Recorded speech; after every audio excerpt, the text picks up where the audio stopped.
NEET class 11th में fundamental unit of life में अब देखने जा रहे हैं हम एंडो मेम्ब्रेन सिस्टम में वैक्यूल के बारे में। ठीक है कि वैक्यूल का क्या काम है।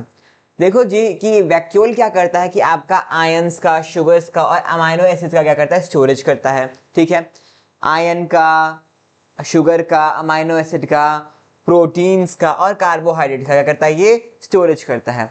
ठीक है, कुछ जो प्लांट सेल्स हैं जैसे कि आपकी वाटरमेलन का जो प्लांट सेल है उसमें क्या होगा, वैक्यूल बहुत बड़ा बड़ा होता है, तो आप देखे होंगे उसमें बहुत ज्यादा पानी है। ठीक है, तो क्या होता है, ये आपका आपके स्टोरेज में काम आता है। कौन, वैक्यूल। ठीक है, टोनोप्लास्ट क्या है, टोनोप्लास्ट है मेम्ब्रेन ऑफ वैक्यूल। ठीक है, मेम्ब्रेन ऑफ वैक्यूल। वैक्यूल क्या है कि छोटा छोटा पाया जाएगा या एब्सेंट होगा आपके एनिमल सेल में। ठीक है, लेकिन जो आपके प्लांट सेल हैं उनमें क्या होता है, वैक्यूल बड़ा सा एनलार्ज वैक्यूल होता है। ठीक है, प्लांट सेल में क्या होता है, एनलार्ज वैक्यूल होता है। जो आपका प्लांट सेल है उसमें क्या होता है, आपका वैक्यूल एनलार्ज होता है। लेकिन एनिमल सेल में क्या होता है, ये छोटा छोटा पाया जाता है। क्या होता है, ये छोटा छोटा पाया जाता है। ये क्या हो गया आपका एनलार्ज वैक्यूल, किसमें है, प्लांट सेल में है। किसमें है, ये प्लांट सेल में। ये क्या है, एनिमल सेल।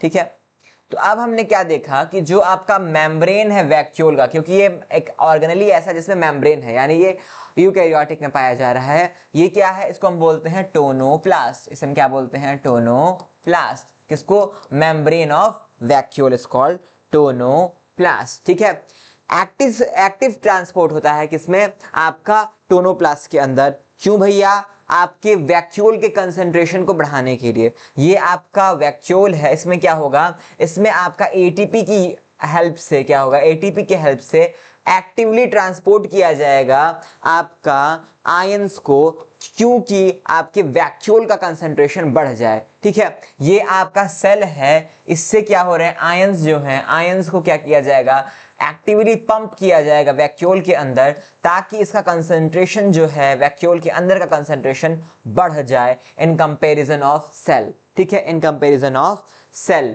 ठीक है, वैक्यूल का जो सेल सैप को कंटेन करता है, वैक्यूल क्या करता है, सेल सैप को कंटेन करता है। ये क्या करता है आपका, ये आपका ऑस्मोटिक प्रेशर को इंक्रीज करेगा। ठीक है, तो सेल सैप है क्या करेगा, ऑस्मोटिक प्रेशर को इंक्रीज करेगा। इससे क्या होगा, आपका ऑस्मोटिक प्रेशर को इंक्रीज करने से आपका जो प्लांट सेल है वो टर्जिड रहेगा।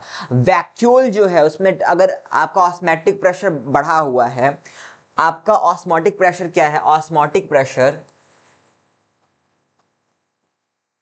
आपका वैक्यूल के अंदर बढ़ा हुआ है, जो सेल है इसका, जो आपका वैक्यूल है इसके अंदर, इसके अंदर ऑस्मोटिक प्रेशर बढ़ा हुआ है, तो इससे क्या होगा, सेल टर्जिड रहेगा, ऐसा लूजी पूजी नहीं होगा, टर्जिड शेप में रहेगा। ठीक है, किससे, आपका ऑस्मोटिक प्रेशर के बढ़ने से। ठीक है, आपका जो आपका सेल का एनलार्जमेंट है, इसमें भी कौन हेल्पफुल है, आपका वैक्यूल। ठीक है, सेल की एनलार्जमेंट कब होती है, ग्रोथ के समय में, इसमें भी कौन हेल्पफुल है, आपका वैक्यूल है। ठीक है, वैक्यूल की सिंपल चीजें हैं, इसको बस आप याद करते चलिए। ये क्या करता है, आपका टैनिन का, एल्कोलॉइड्स का और टॉक्सिन्स का क्या करता है, स्टोरेज करता है। क्यों भैया, कि इसका आपका प्रेडेशन ना हो। ठीक है, इसका प्रेडेशन ना हो, आपका कोई भी चीज कड़वी लग रही है, ठीक है, उसमें टॉक्सिन्स हैं ऐसी, ताकि उसको आपका प्रेडेटर खाए तो उससे वो दूर भागे, क्योंकि उसका बीटा टेस्ट है। तो वो कहाँ स्टोरेज है, वो चीजें जो उसको कड़वा बना रहे हैं,